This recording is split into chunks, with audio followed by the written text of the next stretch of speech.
Supongo que alguna vez, pues como estudiante de matemáticas, te habrás preguntado por qué tenemos que aprender pues tantos métodos diferentes para resolver el mismo problema o por qué pues tenemos que saber tantas formas diferentes de expresar un mismo objeto.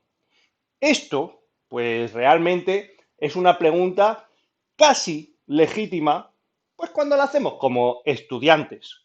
Juventud egolatría, que decía Pío Baroja. Es decir, que, pues que quedaríamos justificados por nuestra falta de experiencia o incluso por ese orden jerárquico que marcan nuestras preferencias, donde pues muy pocas veces los placeres del intelecto van a quedar por encima de los placeres de la carne. Eso son cosas que se curan con la edad. El problema es cuando, pues cuando no se curan. Es decir, que el problema es cuando terminamos escuchando a algunos profesores, no sé cómo llamarlo, reduccionistas, que se plantean estas mismas cuestiones. Una de estas cuestiones, pues, es precisamente esta que vamos a abordar hoy. ¿Qué por qué tenemos que enseñar 7 ecuaciones para la recta cuando la recta es una y, pues eso, porque hay que enseñar 7 maneras distintas de expresarla, que por qué no enseñamos una o dos y con esa pues vamos tirando. Bueno, pues eso es lo que vamos a contestar en este vídeo. Vamos a indagar sobre cada una de estas 7 maneras distintas que tenemos para representar o para expresar la recta en el plano y vamos a ver por qué son importantes, es decir, por qué es muy oportuno el conocer cada una de ellas y cómo se pueden interpretar de manera que de forma sencilla pues entendemos su contexto, sus principios fundamentales y todo este tipo de cosas que hacemos en este tipo de vídeos de la serie ¿Por qué? Con mucha calma y mucha tranquilidad. Entonces, pues yo antes de seguir lo que haría sería clarificar un poco la notación, porque estas son las 7 formas que vamos a utilizar o la notación para las 7 formas que vamos a utilizar a lo largo del vídeo. Entonces, pues creo que es de buena educación empezar eso, clarificando la notación. Ya sabéis que, pues desde los propios elementos de Euclides, que decía que 2 puntos delimitan un segmento y que este segmento se extiende indefinidamente, dando lugar a una recta, pues nada, por 2 puntos pasa una recta. Sin embargo, de forma más práctica, desde que la geometría analítica toma forma en la matemática, pues la forma común o la forma, eso, más práctica de determinar la ecuación de una recta es teniendo o utilizando un punto y un vector y una dirección. Es decir, que definido un punto en el plano y conociendo una dirección, si yo a partir del punto me tengo que mover en esa dirección, eso me define explícita y unívocamente una recta. Como decíamos que la definición más fundamental de recta se basaba en la determinación de 2 puntos, pues sabemos que 2 puntos determinan también una dirección. Por lo tanto, a partir de 2 puntos yo también puedo determinar una recta utilizando o determinando el vector que delimitan o que definen esos 2 puntos. Es decir, que a mí lo que me interesa del vector es la dirección y no el tamaño. Por lo tanto, yo puedo tener el vector PQ o cualquier vector paralelo, que es lo que atañe al concepto de dirección. Y nótese que el sentido también me resulta indiferente porque un vector negativo es paralelo al propio vector positivo. Por lo tanto, me da igual el sentido en el que apunte la flecha. Por lo tanto, ya tenemos 2 primeros elementos que nos permiten determinar una recta, que son el punto y un vector que conocemos o que llamamos vector director. El punto es un punto cualquiera de la recta. El vector es cualquier vector proporcional. El punto me determina la posición del plano por la cual va a pasar la recta. Y la dirección, ¿en qué dirección se mueve? El punto no lo puedo expresar de otra manera más que en coordenadas cartesianas correspondiente a la dimensión en la cual estemos trabajando, en este caso en el plano. Sin embargo, la dirección sí la puedo expresar de otra manera distinta a las coordenadas cartesianas del vector correspondiente. Y eso, particularmente en el plano, sería estudiando los catetos del triángulo que determina, pues, el vector director de la recta, sabiendo que cada uno de esos catetos son las componentes de la dirección y que, digamos, la razón entre esas componentes, en este caso podríamos decir la altura partido el suelo, pues sería la pendiente. Cuánto subo o bajo relativo a cuánto avanzo o retrocedo. Por lo tanto, U2, la segunda componente del vector partido la primera componente del vector, es lo que llamamos la pendiente de la recta. Por lo tanto, si yo tengo un punto y conozco la pendiente, también tengo definida unívocamente esa recta. Dicho esto, pues queda una tercera manera de tener una recta definida de manera única, que es a partir de un punto y el vector normal. El vector normal me dice la dirección que es perpendicular a la recta. Por lo tanto, si yo tengo el punto y sé que esa recta avanza a 90 grados de un vector conocido, que es precisamente en la dirección del vector director, pues de nuevo puedo dibujar la recta de manera precisa. Por lo tanto, con estos 4 elementos, un punto y 3 maneras distintas de expresar la dirección, pues tenemos 7 maneras distintas para expresar la ecuación de la recta en el plano. Entonces, ahora es el momento de ponernos, de entrar de lleno a analizar algunas cuestiones. ¿Qué aporta cada una de estas expresiones que la haga útil, que la haga necesaria? Incluso me voy a atrever a decir que es imprescindible conocerla en algunos contextos. ¿Por qué necesitamos estas 7 ecuaciones? Entonces, el primer argumento que os voy a dar, pues no va a estar basado en los fundamentos de la matemática. Va a estar más basado en... Bueno, vamos a entrar de lleno. A ver, ¿qué bicho es este? Bien, pues sí, un caballo, un corcel, jaco, jamelgo, matalón, penco, potro, rocín. Tener distintas formas de expresar un mismo concepto, como mínimo, nos enriquece. Además, siendo rigurosos, pues cada uno de estos sustantivos va a ser más adecuado en un contexto distinto, ya que matizan o remarcan algunas cualidades que hagan esa etiqueta pues más adecuada que otra, como digo, en algún contexto específico. Por ejemplo, potro es un caballo joven. Jamelgo, pues un caballo, lo contrario, viejo, flaco. Un corcel, pues un caballo aristócrata. De la misma manera, pues cada una de nuestras ecuaciones, pues tiene una cualidad que la hace específica, concreta y más adecuada en un contexto puntual. Y eso es a lo que hemos venido, a analizar por qué estas 7 expresiones pues terminan siendo expresiones notables de la recta.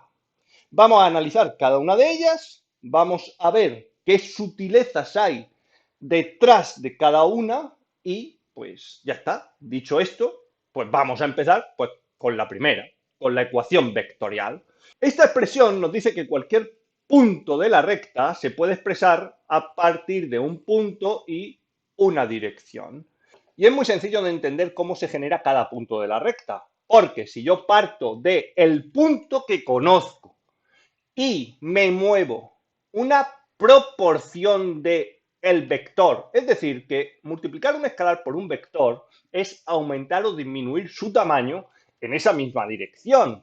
Por lo tanto, si yo me muevo en la dirección del vector una distancia concreta, pues llego a un punto determinado. Como este parámetro es cualquier número real y los números reales pues son un continuo, pues yo tengo aquí una recta que es continua. Tengo los infinitos no numerables puntos de la recta obtenidos a partir de moverme desde el punto que conozco en la dirección del vector director que me define la recta. ¿Por qué es útil esta ecuación vectorial? Pues muy sencillo, porque me permite tener las coordenadas de un punto cualquiera, de un punto genérico de la recta en el sistema de referencia que esté utilizando, en este caso el plano cartesiano. Esto lo vais a utilizar o lo habéis utilizado ya en muchísimos problemas de geometría. Cuando estéis resolviendo un problema de geometría y necesitáis determinar el punto que pertenece a tal variedad afín y que cumpla ciertas condiciones, el punto que utilizáis es precisamente este, un punto genérico, un punto que no es concreto. No utilizáis ni mucho menos el P1, P2, sino un punto cualquiera de la recta. Y esa es la grandeza de la forma vectorial, que nos permite tener una expresión explícita de ese punto genérico cualquiera de la recta. Y dicho eso, pues nos podemos preguntar, es legítimo, incluso necesario, que nos hagamos las dos siguientes preguntas. ¿Es el concepto de forma vectorial de la recta extensible a cualquier dimensión? Es decir, yo puedo expresar la recta en su forma vectorial en el espacio y en dimensiones mayores, no solo en el plano. Pues la respuesta es que sí, porque cualquier punto de la recta yo lo consigo como un punto concreto por el cual yo sé que pasa la recta, más un parámetro por un vector. Ese vector que marca la dirección estará en dimensión n, en la dimensión en la que yo me encuentre. Obviamente el punto también, obviamente el punto de la recta que yo estoy generando también. Por lo tanto, sí, la extensión es natural y me permite expresar la recta en una dimensión cualquiera, que es lo mismo que decir que la expresión vectorial para la recta no está restringida al plano, sino que es una expresión, digamos, universal o independiente de la dimensión. ¿Esta forma vectorial está limitada a expresar la recta o hay otras variedades afines que yo puedo representar de forma vectorial? Es decir, yo puedo representar el plano, el espacio, etcétera, en forma vectorial. Pues obviamente sí puedo, por lo tanto no está limitada a la recta. Cualquier punto de una variedad afín lo voy a conseguir como un punto por el cual pase y me muevo en distintas direcciones hasta una cierta dirección dada. Por lo tanto, aquí si yo tengo m direcciones distintas, estoy generando una variedad afín de dimensión m en un espacio de dimensión n. ¿Esto qué significa? Pues significa que existe una expresión vectorial en cualquier dimensión para expresar cualquier subvariedad afín. Es decir, por poner un ejemplo palpable, pues obviamente existe una forma vectorial en el plano para la recta, pero también existe una forma vectorial en R3, en el espacio, para la recta, para el plano, o en R4 para la recta, para el plano, para el espacio, etcétera.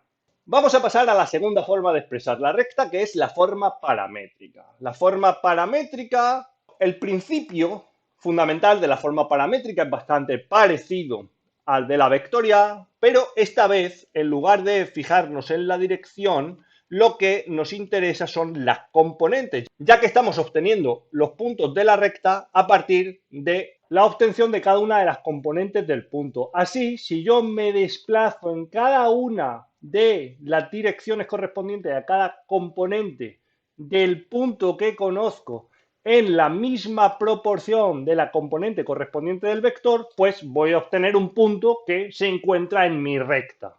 ¿Por qué es útil la forma paramétrica? Pues muy sencillo, porque la forma paramétrica, cuando nosotros estamos en un contexto del álgebra lineal con espacios vectoriales o espacios afines, es la que de forma natural nos define o nos delimita lo que sería un sistema generador, más concretamente una base, porque no creo que tuviera mucho sentido utilizar aquí un conjunto de vectores que fueran linealmente dependientes. Pero bueno, en cualquier caso, un sistema generador de un espacio vectorial. Y si además añadimos el punto, pues ya lo que tenemos es un espacio afín.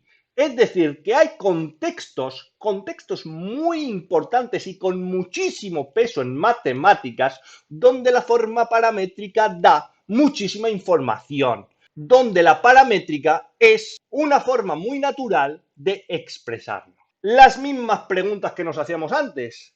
¿Es la paramétrica, la expresión paramétrica, extensible a cualquier dimensión? Pues la respuesta es que sí, porque las componentes del punto de mi recta, pues las voy a conseguir como cada componente más una proporción de la componente correspondiente a la dirección en la cual me estoy moviendo. Esto es bastante análogo a la forma vectorial.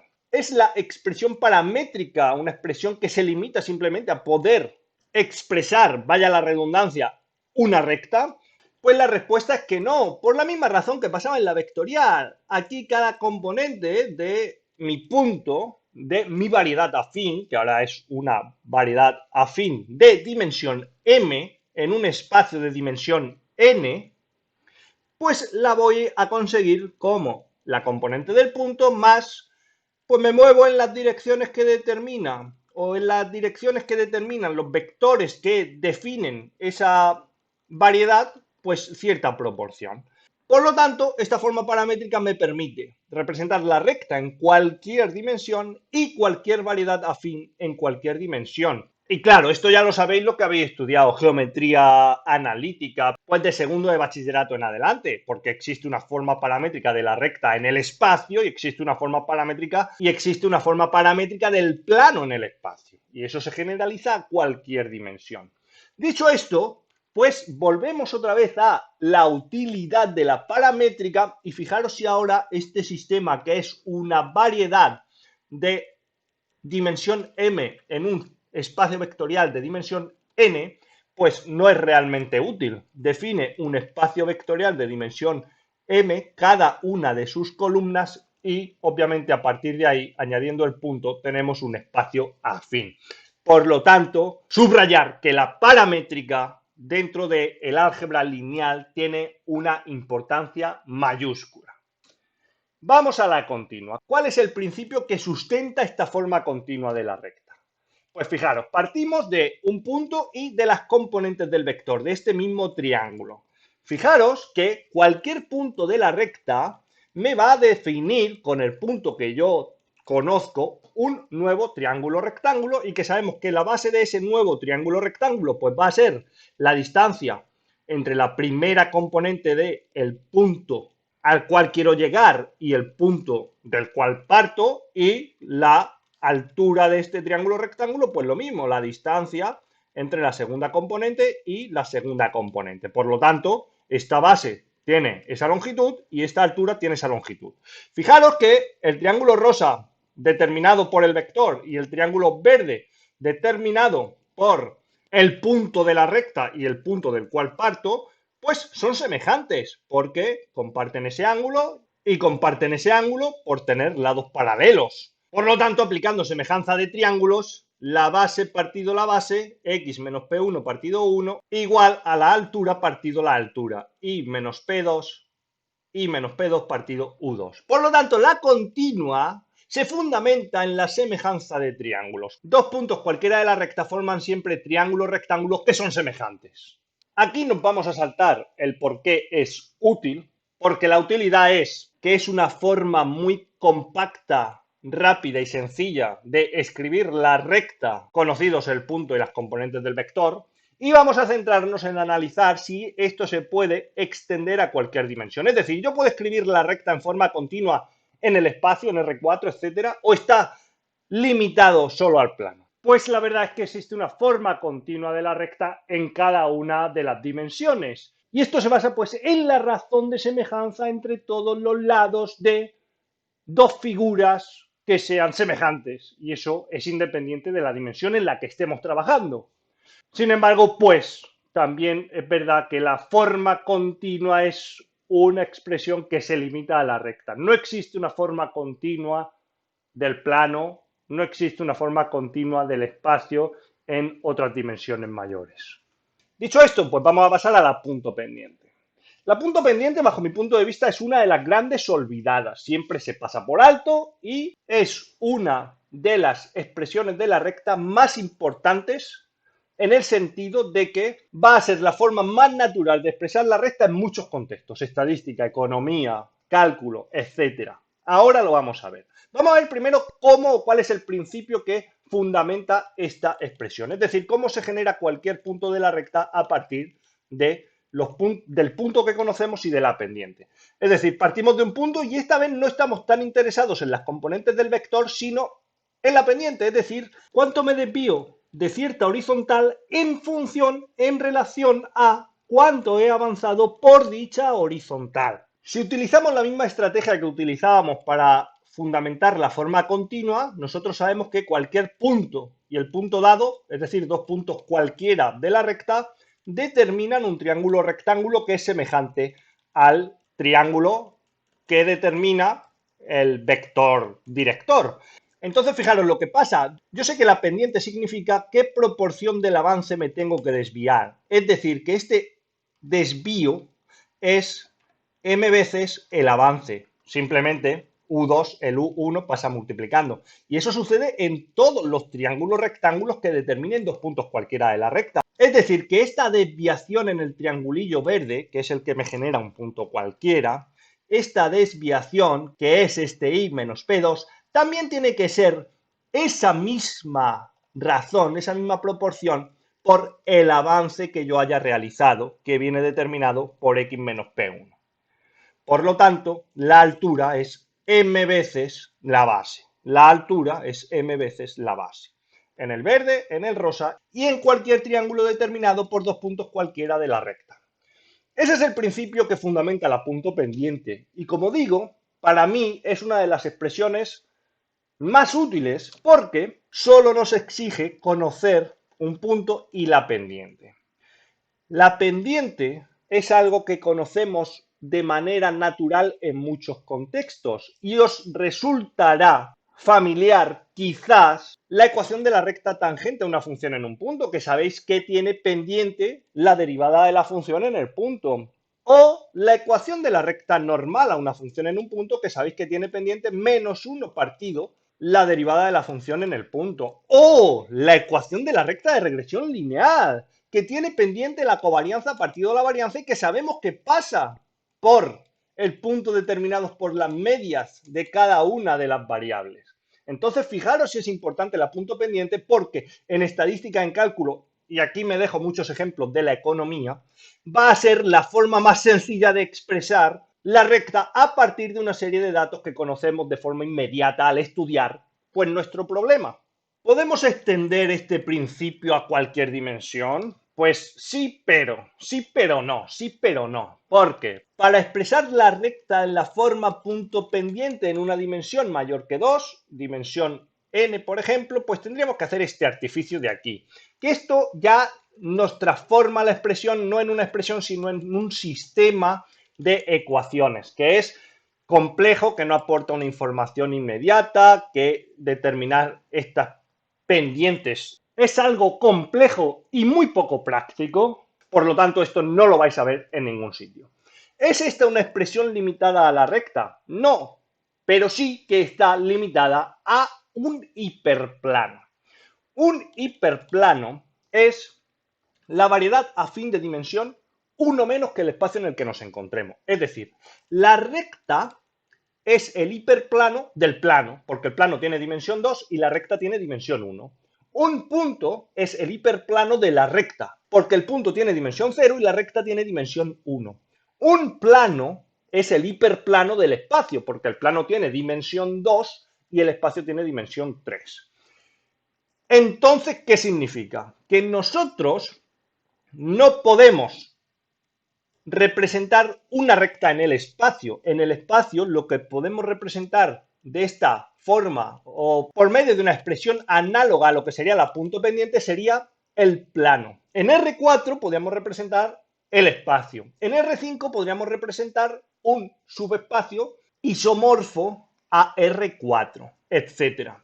Esto se utiliza, pues, por ejemplo, cuando estáis con el teorema de la función implícita y estáis, por ejemplo, estudiando la ecuación del plano tangente. Pues porque sabemos que las derivadas parciales determinan estas pendientes en cada una de las direcciones del sistema de coordenadas en el cual nos estemos encontrando. Por lo tanto, es bastante útil también en otras dimensiones tener esta idea de cómo extender el concepto de punto pendiente para representar el hiperplano de un espacio de dimensión n, o en este caso n más 1. Pero bueno, eso es cuestión de adaptar los subíndices. Dicho esto, pues vamos a pasar a la explícita. La explícita, pues ahora se basa en esta razón de crecimiento, que es la pendiente, y en el punto de corte o la ordenada en el origen, es decir, el punto de corte con el eje de la Y. Si yo tengo ese punto de corte y sé cuánto tengo que crecer al avanzar, que esto es lo que decíamos antes, cuánto crezco a partir de un determinado avance, pues yo le aplico a un avance cualquiera a partir de mi punto dado, tengo que crecer esa misma razón, lo cual me va a llevar a un punto de la recta. Obviamente, como parto desde un punto del eje de la Y cualquiera, pues eso se lo tendré que añadir, lo que me lleva a que la imagen será mx más n. ¿Por qué es importante la forma explícita? Pues muy sencillo, porque está directamente relacionado con el concepto de función, en el sentido de el análisis matemático o el cálculo. Aquí me voy a tomar la licencia de pasar por alto estas dos preguntas y no vamos a entrar a discutirlas en este caso. Y os voy a explicar el por qué. La forma explícita tiene relación directa con la idea de ecuación lineal. Entonces, la relación que existe entre esta forma explícita y la que vamos a ver a continuación, que es la forma implícita, pues la relación, como digo, es muy estrecha. Por lo tanto, toda la discusión que hiciéramos aquí sería redundante con la discusión que vamos a hacer en el caso de la forma implícita. Y puesto que la forma implícita es una forma muchísimo más común y estándar a la hora de representar una ecuación lineal, pues solapa y termina engullendo cualquier interpretación o discusión que hiciéramos sobre la explícita. Dicho esto, pues vamos a pasar a la forma implícita. El principio de la implícita sencillamente es que a partir de una dirección normal y una posición en el plano yo puedo determinar la recta. Obviamente el vector normal se puede definir o determinar directamente a partir del vector director en el plano, porque invirtiendo las componentes y cambiando el signo de una de ellas, el producto escalar entre los vectores va a valer 0 y por lo tanto es evidente que esos dos vectores forman 90 grados. Por lo tanto, conocido ese vector normal que me da de forma inmediata los coeficientes en mi expresión, a partir de un punto yo voy a poder determinar ese valor de C para que ese punto verifique la ecuación. Por lo tanto, es obvio que C pues, está directamente relacionado con el punto P y por lo tanto la interpretación pues, es bastante análoga. Dicho esto, ¿por qué es útil la forma implícita? Pues porque es la expresión que está directamente relacionada con el concepto de hiperplano, que es lo que ya habíamos adelantado antes. Un hiperplano es la variedad afín de dimensión n-1 cuando estamos en un espacio de dimensión n. La forma en la que se expresa es pues esta de aquí, una combinación lineal de las n componentes y un cierto término independiente que es la forma estándar que tiene una ecuación lineal en álgebra. Un hiperplano es importantísimo en ciertos contextos pues porque nos permite aislar zonas. Es decir, el hiperplano de la recta, como ya habíamos adelantado, es un punto, porque el punto nos permite aislar o dividir la recta en dos trozos. La recta nos permite dividir el plano en dos trozos, el plano nos permite dividir el espacio en trozos que quedan por encima o por debajo.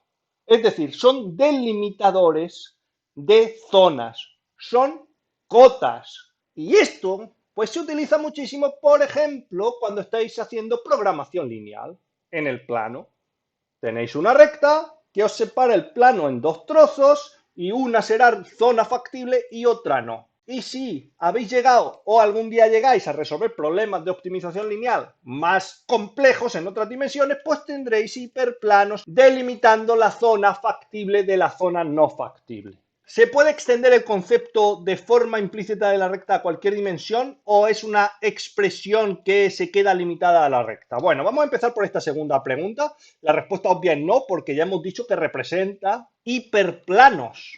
Por lo tanto, como mínimo, yo puedo representar un hiperplano en una dimensión cualquiera. Además, como intersección de hiperplanos, yo puedo obtener una variedad de dimensión n-m. M ecuaciones linealmente independientes son intersección de hiperplanos y me van a determinar una variedad afín de dimensión n-m. Y esto es muy sencillo de ilustrar y todos los que hayáis hecho segundo de bachiller, geometría analítica, lo sabéis ya, aunque no sepáis que lo sabéis. Imaginad que estamos en R3. En R3, cada ecuación representa un plano, porque es lo que estamos diciendo, el hiperplano de R3 es un plano. Por lo tanto, si yo tengo una ecuación, tengo un plano. Si tengo dos ecuaciones linealmente independientes, pues tengo una recta. Es decir, puedo generar la recta como intersección de dos planos. Y si tengo tres ecuaciones linealmente independientes, la intersección me dará un punto. Por lo tanto, también puedo generar una variedad de dimensión cero intersectando tres hiperplanos. Esto se puede extender obviamente a cualquier dimensión de esta manera. Como digo, la variedad que da lugar tiene dimensión n-m, la cantidad de ecuaciones m, n, la dimensión del espacio donde estamos trabajando. Una vez que tenemos esto claro, pues obviamente que podemos expresar la recta en cualquier dimensión como intersección de precisamente n-1, n-1, dimensión 1. n-1 ecuaciones linealmente independientes en dimensión n, pues nos da lugar a una recta.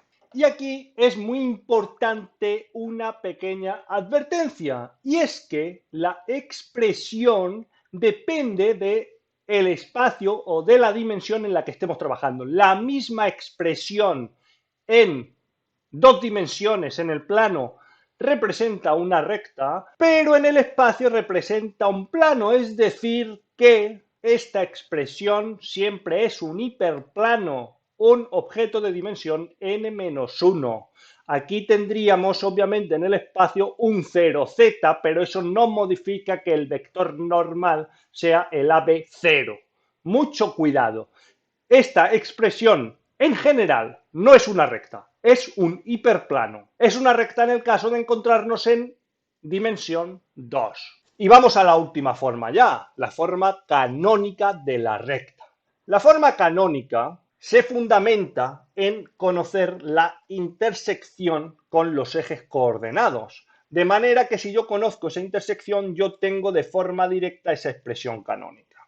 ¿Por qué es útil? Pues precisamente por eso, porque solo necesito conocer los puntos de corte. Si yo conozco los puntos de corte, tengo inmediatamente la expresión de mi recta y no tengo que estar calculando vectores, no tengo que estar calculando nada más. No necesito conocer ninguna dirección.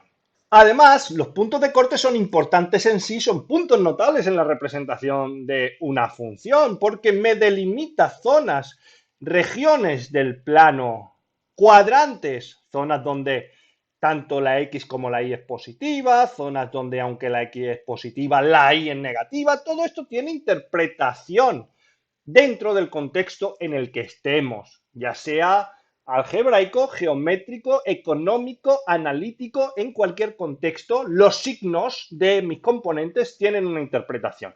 Además, yo puedo representar cualquier tipo de recta, no necesariamente la que corta a los dos ejes.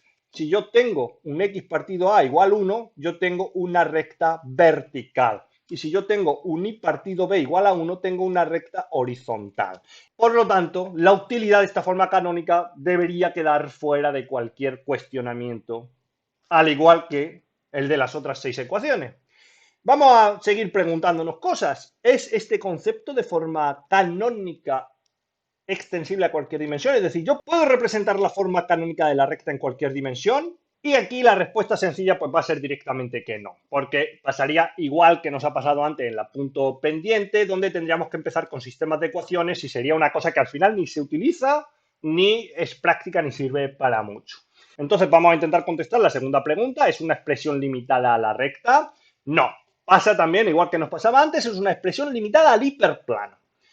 Esta extensión o esta generalización de la forma canónica representa un hiperplano y es una representación muy útil por lo mismo que hemos dicho antes. Nos permite, conocidos los puntos de corte con los ejes, representar un hiperplano en un espacio de dimensión n. Por ejemplo, en el espacio podemos representar un plano que es paralelo a una de las caras, es decir, que corta solo a uno de los ejes, un plano que corta dos ejes y es paralelo a un tercero, o un plano que corte los tres ejes en tres puntos determinados. Y esto es muy útil cuando estamos trabajando resolviendo problemas de geometría. Y para superar esa limitación de hiperplano, pues lo que haremos será un sistema de ecuaciones con m ecuaciones canónicas que darán lugar a una variedad geométrica de dimensión n-m, tal cual pasaba en la forma implícita. Aquí no es tan normal, tan usual o tan común tener este tipo de expresión porque, como hemos anotado en la excusa que hemos puesto para no entrar en estas cuestiones en la forma explícita, pues esto tiene mucho que ver con un sistema de ecuaciones lineales. Y un sistema de ecuaciones lineales tiene más que ver con la forma cartesiana, con la implícita, que con la canónica o con la explícita. La canónica es muy útil cuando queremos determinar hiperplanos que cortan en unos puntos concretos de los ejes. Sin embargo, pues será mucho más usual utilizar la canónica para determinar la ecuación, pero expresarla como un sistema de hiperplanos, pero en forma implícita, en forma cartesiana. En cualquier caso, obviamente, esto es completamente correcto y adecuado, aunque no sea lo que más se use.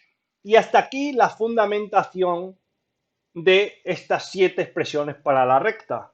Vamos a intentar como conclusión al menos recalcar la importancia o el porqué de la importancia de cada una de estas formas. Hemos dicho que la forma vectorial tiene relación directa con lo que sería el punto genérico de una variedad afín cualquiera en cualquier dimensión, no solo restringido al concepto de recta en el plano.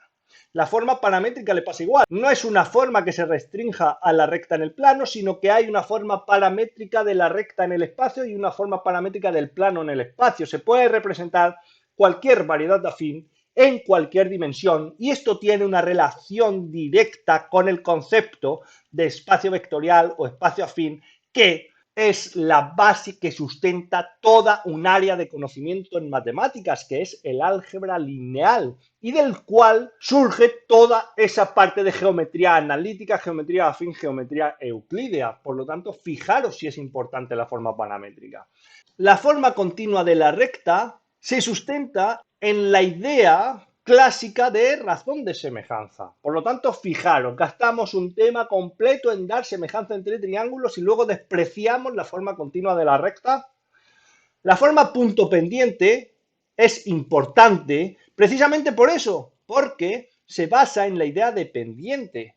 Y la pendiente de un problema lineal muchas veces es conocido, y ya lo hemos visto como en contextos del cálculo con la derivada o en contextos de la estadística con la covarianza partido de la varianza, o en contextos de economía donde la derivada nos da las variaciones marginales y todo este tipo de historias económicas. Pues la pendiente es un dato que tenemos inmediato. Por lo tanto, si yo tengo un dato inmediato y no tengo la forma de representar esa recta, pues voy a tener que estar dando paseos por la nada y voy a andar bastante perdido.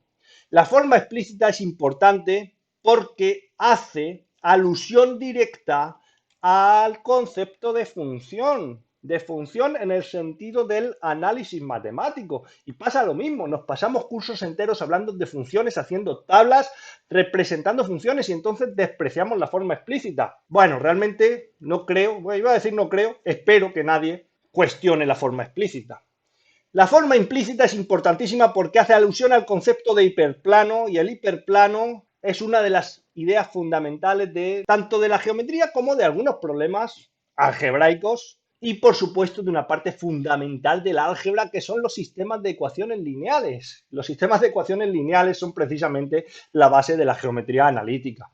La forma canónica me facilita la vida enormemente cuando conozco los puntos de corte con los ejes. Por lo tanto, mi conclusión es que las 7 formas son fundamentales y necesarias, no solo porque nos enriquezcan en nuestro conocimiento, no solo porque faciliten la comunicación, ya que si tú me hablas en vectorial y yo solo conozco la continua, no te voy a entender, sino porque cada una de ellas tiene un fundamento o una base fundamental dentro de las matemáticas, tiene un contexto en el cual voy a vivir muchísimo más tranquilo si conozco y domino esa forma de la recta en el plano, ya sea porque extenderé el concepto a otra dimensión o ya sea porque necesitaré aplicarlo en un problema concreto. Por mi parte, pues es todo. Cualquier aportación es bienvenida a los comentarios. Ya sabéis que podemos discutir lo que queráis. Gracias por atender y nos vemos a la próxima. Si te ha gustado el vídeo, suscríbete y cuéntaselo a tus amigos. ¡Adiós!